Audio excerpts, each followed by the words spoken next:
रविवार की अगर प्रदोष पड़ जाए, कभी ऐसा योग लगे आपके जीवन में कि आप जिस व्यापार को आपने करा उस व्यापार में आपको फल नहीं मिला,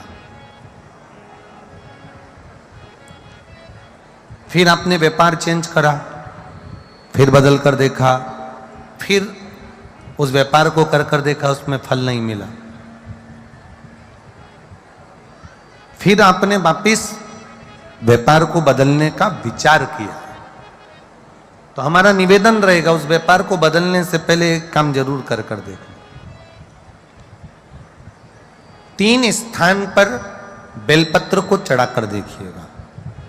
अगर आपको लगे कि मैंने व्यापार बदल लिया, एक बार बदला, कई लोग ऐसे भी होते हैं जो पैसा इकट्ठा करते हैं, धन एकत्रित करते हैं, और कोई व्यापार ऐसा कर लेते हैं जिस व्यापार में धन चले जाता है तो वो धन वापिस नहीं आता महाराज, वो व्यापार का धन वापिस नहीं आ पाता, तो बड़े दुखी होता है कि भाई मेरा गया हुआ पैसा नहीं आ रहा, मैं बड़ा कष्ट में हूं, मेरा खुद का ही आ जाए ना तो मैं निहाल हो जाऊं, मेरा अपना ही नहीं आ रहा जो गया हुआ है, तो मैं क्या वर्णन करूं, उसको क्या कहूं।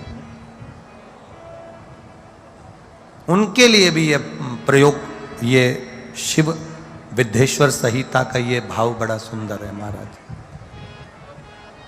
आप व्यापार पर व्यापार बदल कर देख लिए, धन भी हमारा कहीं डूब गया, आ नहीं रहा है, तो प्रयास करना। 3 स्थान पर चढ़ाई गई बेलपत्र हमें सुख का अनुभव करा देती, बहुत ध्यान लगाइएगा। पहला, अशोक सुंदरी की जगह। अब ये बेलपत्र जब भी आप चढ़ाएंगे तो रविवार की अगर प्रदोष पड़ जाए, कौन से दिन? रविवार की प्रदोष के दिन ये प्रयोग अवश्य कर देखिएगा। ज्यादा बार नहीं करना है, केवल एक ही बार करना, बाबा उस स्वयं कृपा करेगा। अपने मंदिर में, अर्थात अपने घर के पास कोई मंदिर हो, शिवालय हो, देवालय हो, जहां शंकर भगवान विराजमान हो, शिवलिंग हो, ऐसी जगह पर अवश्य करें। हमें कहीं दूर जाकर ये प्रयोग नहीं करना है, अपने शिवालय, अपने जो घर के आसपास में शिवालय हो वो। एक बेलपत्र अशोक सुंदरी वाली जगह। अब उसको अशोक सुंदरी की जगह पर भी चढ़ाने का तरीका क्या है? जब हम बेलपत्र चढ़ाएंगे तो उस बेलपत्र को चढ़ाते समय आपकी जो बेलपत्र की डंडी है, वो बेलपत्र, रविवार प्रदोष के दिन का ये उपाय है महाराज। ये बेलपत्र की जो डंडी है, इस डंडी का भाग शिवलिंग की ओर होना चाहिए। ये जो डंडी है, इसका भाग अशोक सुंदरी पर जब चढ़ाएंगे तो शिवलिंग की ओर इसका भाग होगा महाराज। दूसरी, बेलपत्र को जब हम समर्पित करेंगे, जया, विषहरा, शामरीवारी, दौतली, देव।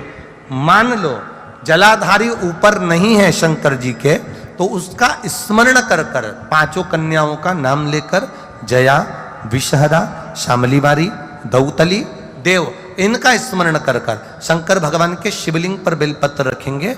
बेलपत्र कहां रखना है? आप अगर यहां बैठे हो तो आपके विपरीत में डंडी का मुख होना चाहिए। ये बेलपत्र की जो डंडी है, इसका मुख आपके विपरीत में हो। आप यहां बैठे हो तो डंडी उधर होगी, आप इधर बैठे हो तो डंडी का मुख इधर होगा, आप उधर बैठे हो तो डंडी का मुख इधर होगा, आपके ठीक विपरीत की ओर डंडी का मुख हो। ये 2 जगह बेलपत्र समर्पित करने के बाद, तृतीय बेलपत्र शिवलिंग की जो जलाधारी है, जहां पर भगवान शंकर का शिवलिंग रखा है, वहां स्पर्श कराकर, केवल छुआना है, स्पर्श कराकर बेलपत्री के पेड़ के नीचे ही कोई कंकर हो, कोई शंकर हो, या कोई मिट्टी का ढेला हो, नी हो, तो वहीं मिट्टी को थोड़ी सी ऊंची कर एक बेलपत्र बैठकर इस बेलपत्री की डंडी जड़ की ओर, मतलब जो वृक्ष होता है उस ओर इस डंडी का मुख होना चाहिए।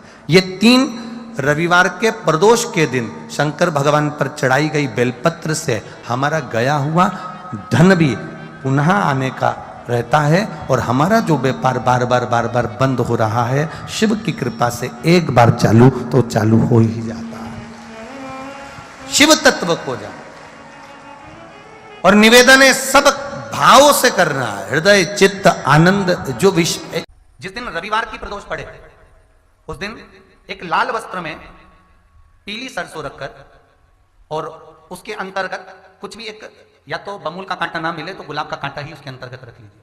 और मान लो कोई काम ऐसा है कि उसमें पैसा तुम्हारा आ ही नहीं रहा, बहुत घाटे पर घाटा जा रहा है, नुकसान बहुत हो रहा है और कोई काम हो ही नहीं रहा, तो महाराज जिस दिन रविवार की प्रदोष पड़े उस दिन एक लाल वस्त्र में पीली सरसों रखकर और उसके अंतर्गत कुछ भी एक, या तो बमूल का कांटा ना मिले तो गुलाब का कांटा ही उसके अंतर्गत रख लीजिए और उसको शिव मंदिर का स्मरण कराकर शंकर भगवान का नाम लेकर रू भैरव, कौन सा भैरव है उसकी भी कथा भी आने वाली है। ये दारुक नाम के राक्षस का संहार करने के लिए जब माता अवतार लेगी तब शंकर भगवान बच्चे का रूप रखकर रोएंगे, तो शिव जी का एक नाम होगा रू भैरव। ये भैरव कहां पर रहता है तो कहा ये शमशान में रहता है। कहां रहता है ये भैरव? शंकर का जो एक अवतार है रू भैरव, ये भैरव अवतार शमशान में रहता है।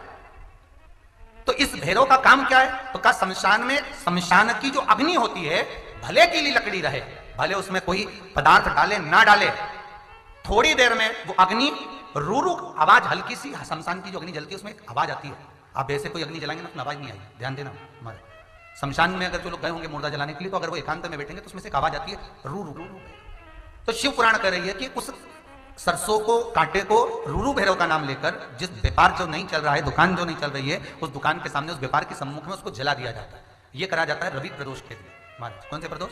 रवि प्रदोष के, जो सुख का भान कराती है, व्यापार की उन्नति के लिए, समृद्धि के लिए, लक्ष्मी के लिए इसका प्रयोग किया जाता है। तो यहां पर दारुक नाम का जो असुर है, दारुक नाम का जो राक्षस है, उसका एक ही कहना है कि मैं मरूं, मना नहीं है ब्रह्मदेव पर, वो मरने का।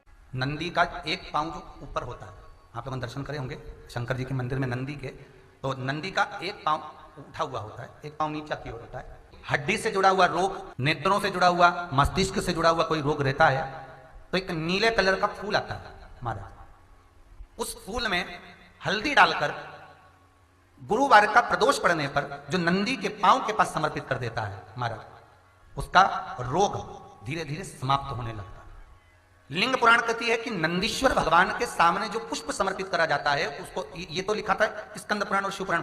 लिंग पुराण कहती है जो फूल आपने समर्पित करा उसको लाकर पानी की बाल्टी में डालकर आप स्नान भी कर सकते हो, उससे भी हड्डी के जितने रोग होते हैं उसमें आराम लगने लगता है। जैसे कहीं शरीर नहीं चल रहा, हाथ झुन्न पड़ रहा है, हाथ काम नहीं कर रहा, हाथ में झुंझुनी आ रही है, कंपन आ रहा है, जैसे मान लो कोई काम, चाहे वो शनिचरी प्रदोष हो, चाहे रविवार की हो, सोमवार की हो, मंगल की हो, बुधवार की हो, गुरुवार की हो, शुक्रवार की हो, शनिवार की हो, कोई भी वार की हो, प्रदोष, प्रदोष काल में शाम का समय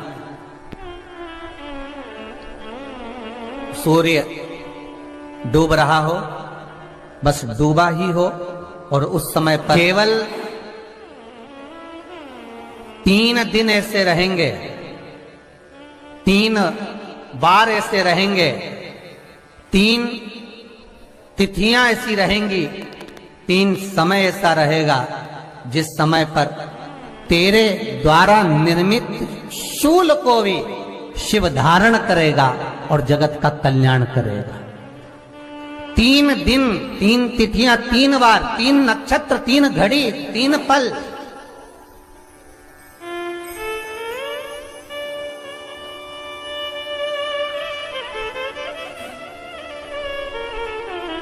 जिसमें बाबा शूल भी धारण करते हैं, और शूल अकेले धारण नहीं करते महाराज, जो धतूरा होता है ना, दर्शन करें धतूरे के, कांटे कांटे सा होता है धतूरा, तो वो धतूरे के साथ में बाबा शूल धारण करते हैं, बेलपत्री के शूल को। ये बहुत बहुत आनंदमय कथा है महाराज जी,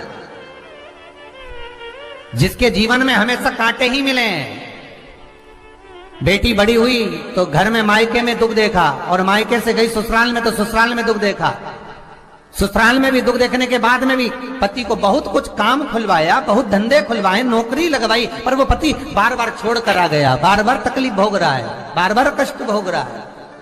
फिर थोड़े दिन काम करता है, थोड़े दिन छूट जाता है, फिर व्यापार में बढ़ता है, फिर छूट जाता है, फिर कोई दुकान खुलवाई, थोड़े दिन अच्छी चली, फिर वापस वहीं घर पर आकर बैठ गया, अर्थात उसके जीवन में वो शूलता चल रही है। तो बाबा देवाधिदेव महादेव कहते हैं ये 3 घड़ी, 3 पल, 3 नक्षत्र, 3 समय, 3 दिन में जो शूल मुझे समर्पित करता है उसके जीवन से मैं शूल हटा देता हूं। वो 3 दिन लिखे स्कंद पुराण।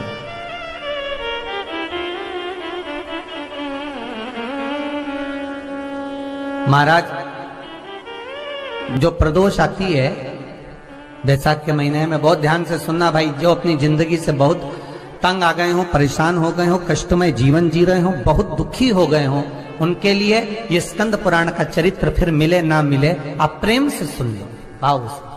पहला प्रदोष, चाहे वो शनिचरी प्रदोष हो, चाहे रविवार की हो, सोमवार की हो, मंगल की हो, बुधवार की हो, गुरुवार की हो, शुक्रवार की हो, शनिवार की हो, कोई भी वार की हो, पर बैसाख महीने की प्रदोष, प्रदोष काल में शाम का समय सूर्य डूब रहा हो, बस डूबा ही हो, और उस समय पर सूर्य के डूबन के तुरंत बाद बाबा को धतूरे के साथ में बेलपत्री ना चढ़ाते हुए बेलपत्री के वृक्ष के 7 कांटे बाबा के शिवलिंग पर समर्पित करे जाते हैं महाराज, अपनी जिंदगी में अड़चनों को हटाने के लिए। फिर आप जिस व्यापार में उतरे, जिस व्यवसाय में उतरे, जिस नौकरी में उतरे, आप दिल से करें, आपको तरक्की मिलेगी। आप हार नहीं सकते, नीचे नहीं आ सकते, उन्नति पर ही चढ़